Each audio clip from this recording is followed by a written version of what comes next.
को नौकरी लगाने के लिए वो जो है अपात्र व्यक्ति को भी पात्र किया जा रहा है और पात्र को अपात्र किया जा रहा है। न्यायधानी बोला जाता है। वहाँ बिल्कुल मैं मुख्य न्यायाधीश के शरण में जाऊंगा और पूर्ण आस्था विश्वास है कि मैं बिल्कुल जीत के आऊंगा मैं, और इस पद में बिल्कुल रहूंगा जी। तो ये बालोद का एक सरकारी दफ्तर है, नाम है महिला बाल विकास विभाग। ये विभाग महिलाओं और बच्चों के उत्थान के लिए बनाया गया, लेकिन आखिरकार इस विभाग में क्या चल रहा है? 2024-25 के संविदा भर्ती में आखिर किन किन बातों को अनदेखा किया गया, किस प्रकार की गड़बड़ियां हुई, और वहाँ एक पदस्थ लेखापाल जो पिछले 18 महीने से महतारी बंधन का लाभ ले रहे, कुछ एक ऐसे ऑपरेटर या समन्वयक हैं जो एक ही साल में 2 से 3 यूनिवर्सिटी का डिग्री लगा कर बैठे। आखिर ये संभव कैसा है? इसको लेकर लगातार एक अभ्यर्थी है जो सड़कों की लड़ाई लड़ रहा था और उसे जन समर्थन और राजनीतिक पार्टियों का समर्थन भी मिला। लेकिन अब जब 24 तारीख को पात्र लोगों की सूची जारी होगी तो देखने वाली बात है कि आखिर मामला कहाँ तक पहुंचा और अब तक इस मामले में कार्रवाई क्यों नहीं हुई, प्रशासन और अभ्यर्थियों के बीच में क्या संवाद हुआ है और उसको लेकर आखिरकार नतीजा कब निकल कर सामने आए, इस पर विस्तार से बात करेंगे। नमस्कार, मैं करण सोनी हूँ और आप CGY देखना शुरू कर चुके हैं। हमारे साथ राकेश जोशी जी है, उनसे ही समझेंगे। भैया आप बताएंगे ये जो पद है वो वैकेंसी कब निकली थी, कितने पदों के लिए निकली थी और कितनों का उम्मीद टूटा है और किस तरीके से गड़बड़ियाँ सामने आई? जी, ये मिशन वात्सल्य योजना महिला एवं बाल विकास विभाग जिला बालोद के लिए टोटल 16 पदों की भर्ती ली जानी थी, जिसमें हजारों बेरोजगार व्यक्ति जो है पूरे बालोद जिले और जिले के पूरे बाहर छत्तीसगढ़ से पूरे युवक युवतियां इसमें फॉर्म फिलअप किए थे और इसमें उच्च अधिकारियों द्वारा अपने चहेतों को, है ना, चहेते को नौकरी लगाने के लिए वो जो है अपात्र व्यक्ति को भी पात्र किया जा रहा है और पात्र को अपात्र किया जा रहा है। तो इस तरह का कृत्य किया जा रहा है जो कि गलत है। जब आप एक अभ्यर्थी हो, आप बारीकी से उस चीज़ों को देखे हो, क्या क्या चीज़ लग रहा है, क्या नहीं लग रहा है, जानकारी जैसे मिली, इसकी शिकायत आपने कहाँ कहाँ की और प्रशासन क्या रुख नजर आता है आपको? जी, बहुत दुख होता है, तकलीफ होता है बताने से। जी। अब चूंकि मैं खुद एक भुक्तभोगी हूँ, मैंने 16 पदों में से एक पद विधिक सह परीक्षा अधिकारी के पद के लिए फॉर्म भरा था, जिसके लिए मैं अनिवार्य शैक्षणिक योग्यता मांगा गया था करण जी। उसमें मैंने LLB है, मेरा कंप्यूटर की डिग्री भी है और कंप्यूटर का अनुभव प्रमाण पत्र है, साथ में NGO स्पष्ट रूप से मांगा गया है। अगर आप एनजीओ के सदस्य हैं या फिर आप नियमित कर्मचारी हैं या फिर विधि ला के क्षेत्र में काम करने का अनुभव है, महिला एवं बाल विकास कल्याण के क्षेत्र में कार्य करने का अनुभव, क्योंकि जो एक NGO रहता है वो भी महिला एवं बाल कल्याण के क्षेत्र में कार्य करता है ना।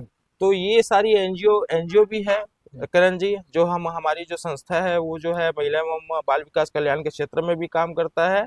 और एक वांछनीय योग्यता है करण जी, उसमें मांगा गया है हिंदी और अंग्रेजी का ज्ञान, जो कि हिंदी और अंग्रेजी दोनों में मैं स्नातकोत्तर हूँ। और ये दोनों जो वांछित योग्यता है वो किसी भी अभ्यर्थी के पास नहीं है। जी जी। तो इस तरह मैंने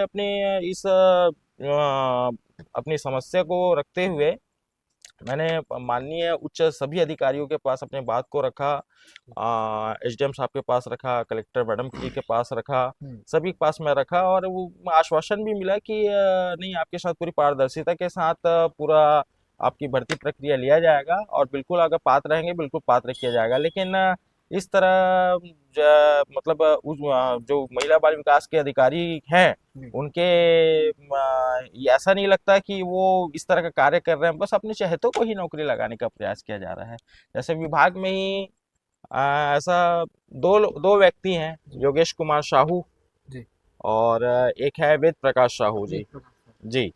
तो योगेश कुमार साहू वहीं के जो है एक्चुअल में लिपिकी हैं, कंप्यूटर ऑपरेटर हैं, जो कि पात्र रहते हैं, सामाजिक कार्यकर्ता के पद पे, उच्च पद के लिए पात्र रहते हैं।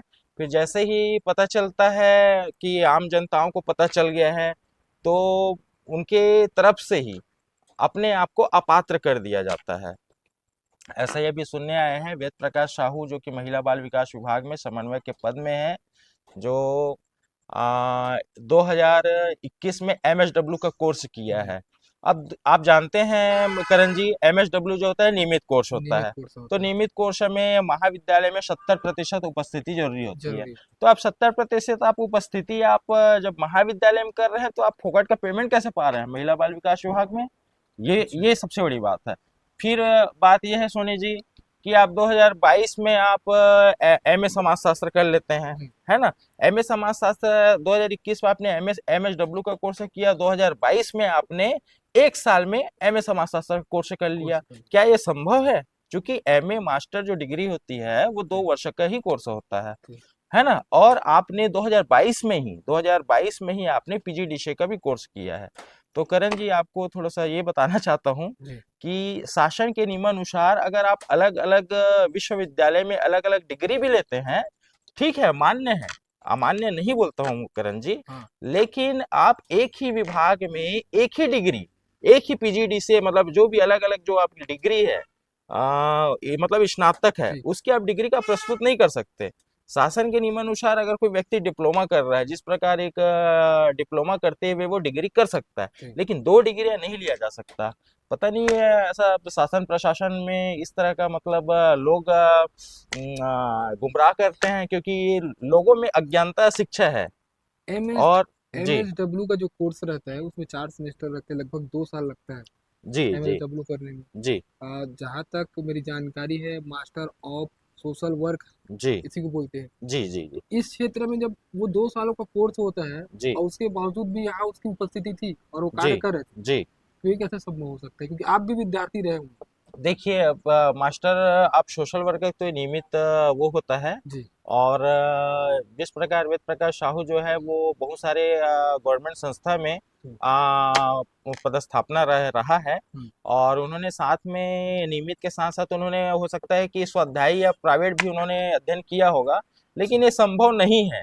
ये बिल्कुल भी संभव नहीं है करण जी, क्योंकि आपने मैंने जैसे अभी बताया, आपने एमएसडब्ल्यू 2022 में पास कर लिया, जी 2021 में पास कर लिया, 2022 में आपने एमए सोशल वर्कर का कैसे आपने वो प्रस्तुत कर दिया? इसकी जानकारी भी मैं माननीय कलेक्टर महोदय को मैंने जानकारी दिया है। तो इस तरह का कृत्य जो है महिला बाल विकास में अपने चहेते को, जी केवल और केवल अपने चहेतों को ही लगाने के लिए ना करण जी, इस तरह का कार्य जब किया जा रहा है। आपने ये जी पात्र अपात्र वाली चीजें देखी, वहां जी अंदर जाने के बाद दो चार चीजें और बाहर निकल कर जी सामने आई जी जी कि एक सरकारी जो लेखापाल है वो कैसे महतारी वंदन का लाभ ले रही है पिछले 18 महीने से। जी तो चूंकि करण जी, मैं एक विधि का विद्यार्थी रहा हूँ, जी मैं एक अभी लॉयर हूँ। जी तो शासन के नियमानुसार एक ऐसा नियम है जिसमें ऐसी कोई शासकीय कर्मचारी जो आयकर दाता हो, चाहे नियमित कर्मचारी हो, चाहे स्थायी कर्मचारी हो या अस्थायी संविदा हो, तृतीय वर्ग की कर्मचारी, तो वहाँ जो लेखापाल है वो तृतीय वर्ग की कर्मचारी है। और जो कि कोई उच्च अधिकारी द्वारा ऐसा शब्द कहा गया कि अशिक्षा और अज्ञानता के कारण हो सकता है कि वो महतारी वंदन योजना का लाभ ले रही थी, लेकिन ये सरासर गलत है। अच्छा। क्योंकि आप खुद आपका विभाग ही महिलाओं को समन्वय करता है, देख रेख करता है किनको राशि मिलना है किनको नहीं मिलना है। और आप खुद तृतीय वर्ग की कर्मचारी होने के बावजूद आप शासन के नियमों का धज्जी उड़ाया जा रहा है। और आप 18 महीने से महतारी वंदन योजना का लाभ ले रहे हैं। यही है कि हमारे गरीब से गरीब अंतिम व्यक्ति तक इस योजना का लाभ नहीं मिल पाता है। और एक शासकीय कर्मी जिनको शासन ने अपात्र घोषित किया है, वो इस तरह की योजना का लाभ ले रहे हैं। करण जी, इस संदर्भ में जब हमको पता चला तो हमने भी वहां बात रखा, जी लेकिन इस पे किसी भी प्रकार की कोई कार्रवाई नहीं करना चाह रहे हैं, जबकि ये एक एक क्रिमिनल एक अच्छा। आपराधिक प्रकरण है। और मैं बता देना चाहता हूँ करण जी, ये क्या है, अनुच्छेद 21 के तहत हर व्यक्ति को स्वतंत्रता का अधिकार है। उसकी जिस प्रकार की गलत कृत्य किया गया है उसके संदर्भ में आम व्यक्ति भी उनके खिलाफ कोर्ट में याचिका दायर कर सकता है, उनकी शिकायत पुलिस थाना में कर सकता है। जिस प्रकार ये योगेश साहू है, हम्म अपने पद का दुरुपयोग करते हुए शासकीय कार्यों में लिपापोती कर रहा है, कभी भी अपने आप को पात्र कर रहा है, कभी भी अपात्र कर रहा है। उसी प्रकार वेद प्रकाश जी वैसी कर रहे हैं, है ना। तो ये टोटल सभी मिले हुए हैं करण जी, ऐसा है। आप लगातार लड़ाई लड़ ही रहे हैं, जी आगे तक कब तक लड़ाई लड़ेंगे? कहाँ कहाँ आप पहुँच चुके हैं और हाई कोर्ट में किस तरीके से आपने याचिका जो है वो दायर की, जी। इसको बताइए। करण जी, इस संदर्भ में मैं पहले भी मुझे आ, इस महिला बाल विकास की भ्रष्टता जो होता है, हम्म, भ्रष्ट जो है, तो मुझे पहले से प्रतीत था। हम्म, और इसलिए मुझे बिल्कुल भी न्याय की उम्मीद नहीं थी। हम्म, और जैसा भी है तो मैंने अपने उच्च जो हमारे जो सीनियर जो हैं हम्म, वकील साहब हैं, उनके माध्यम से हाई कोर्ट में मैं याचिका के लिए मैं लगाने के लिए प्रस्तुत किया हूँ। और बहुत जल्द हमारा केस जो है रजिस्टर्ड होगा, और रजिस्टर्ड होने के बाद बिल्कुल हम वहाँ से जीत के आएंगे, क्योंकि हम पूर्णतः रूप से पात्रता रखते हैं। और यही हमारी जीत होगी, हम आएंगे। आप एक जी अभ्यर्थी हैं, आपने जैसा इसका विरोध किया, गड़बड़ी की, शिकायत भी की है, जी। और कोई ऐसे अभ्यर्थी हैं जिन्होंने इसकी शिकायत की है या उन्हें लगा कि गड़बड़ी हुई है बहुत एक्चुअल? बहुत दुर्भाग्य की बात है कि हम लोग जिस तरह से एक एक चीज को ध्यान में रखते हैं, देखते हैं, यही एक बोलना चाहिए एक सही रोजगार प्रबुद्ध जन व्यक्ति का वो है कि आप विभाग में क्या हो रहा है, क्या नहीं हो रहा है, एक एक चीज पे नजर रखना चाहिए। और ऐसे लोग ही गुमराह करके अपने लोगों को लगाने के लिए, नौकरी लगाने के लिए इस तरह कृत्य करते हैं। इसलिए मैं समस्त बेरोजगार व्यक्तियों से मैं कहूंगा कि आप लोग चुप ना रहिए, क्योंकि आप इस तरह चुप रहेंगे ना तो अधिकारी लोग अपने चहेतों को अपने लगाए नौकरी पे लगाएंगे, अपने अधिकार जमाएंगे। इसलिए आप भी अपने हक के लिए लड़िए। जब आपने जी विरोध किया, लगातार खबरें भी प्रकाशित हुई, जी कोई अभ्यर्थी का आपके पास फोन आया था कि भैया हम आपके साथ हैं, समर्थन में हैं, ऐसे ऐसे जी करके जी जी, कुछ? अभ्यर्थियों का फोन भी आया। हम्म, और मेरे परिवार में मेरी बड़ी बहन भी है, हम्म, वो भी एक अभ्यर्थी है। उन्होंने तो महिला बाल विकास में ही लगभग 8 साल 8 वर्षों से काम की है। तो उनको भी अपात्र इसलिए कर दिया गया है क्योंकि आप पद के अनुरूप योग्यता नहीं रखते हैं, जबकि स्पष्ट उसमें ये मांगा गया है हम्म, योग्यता में कि महिला एवं बाल विकास कल्याण के क्षेत्र में कार्य करने का अनुभव चाहिए। हम्म, ये बताइए, क्या महिला आंगनबाड़ी की कार्यकर्ता क्या महिलाओं और बच्चों के क्षेत्र में काम नहीं करती? क्या बच्चों को शिक्षा, बच्चों को भोजन, महिलाओं के लिए पोषण आहार तो नहीं पहुंचाती? तो ये तो महिला एवं बच्चों के कल्याण के क्षेत्र में ही कार्य हुआ। लेकिन ये जितने भी नियम जो बनाए जाते हैं अधिकारी द्वारा अपने चहेतों को नौकरी लगाने के लिए, ये अपना ही नियम बनाते हैं, है ना। और अपने ही जैसे दूसरे अन्य जो व्यक्ति आते हैं उनके लिए दूसरा नियम बना के उनको अपात्र कर दिया तो जाता है। जी जब अभ्यर्थी है वो खुलकर सामने क्यों नहीं आए? क्योंकि उनका हक और उनका अधिकार, जी। सामने आने से क्यों डर रहे हैं? अब सुनी जी, अब आप देख रहे हैं, जी, मैं विगत 2 वर्षों से मैं लड़ रहा हूँ। इस न जाने आने जाने में कितनी मुझे मानसिक पीड़ा हुई है, आर्थिक क्षति हुई है, इस चीज को मैं जानता हूँ। यही है, मैं तो इस शहर का रहने वाला हूँ, बालूद का रहने वाला हूँ। ना जाने हमारे बालूद जिले के अन्य क्षेत्रों से बहुत दूर दूर से लोग आते हैं, जी, उनको और कितने पीड़ा होता होगा। और मैं स्वयं भुक्तभोगी हूँ। मुझे प्रक्रिया दिन कह कह कह के मैंने बहुत सारे जानकारी जन सूचना अधिकार, हमारे जो जी, हमारा अधिकार है जी, उसके तहत भी हमने जानकारी मांगा, लेकिन हमें जानकारी देने से इनकार कर दिया गया। प्रक्रिया दिन है, प्रक्रिया दिन है, प्रक्रिया दिन। जबकि शासन के नियमानुसार ऐसी जानकारी, किरण जी जी, बता रहा हूँ, ऐसी जानकारी जो कि राज्य शासन, संसद, न्यायपालिका या लोकहित में, ऐसी जानकारी जो लोकहित में मांगा जा सकता है उसे आप देने से इनकार नहीं किया जा सकता।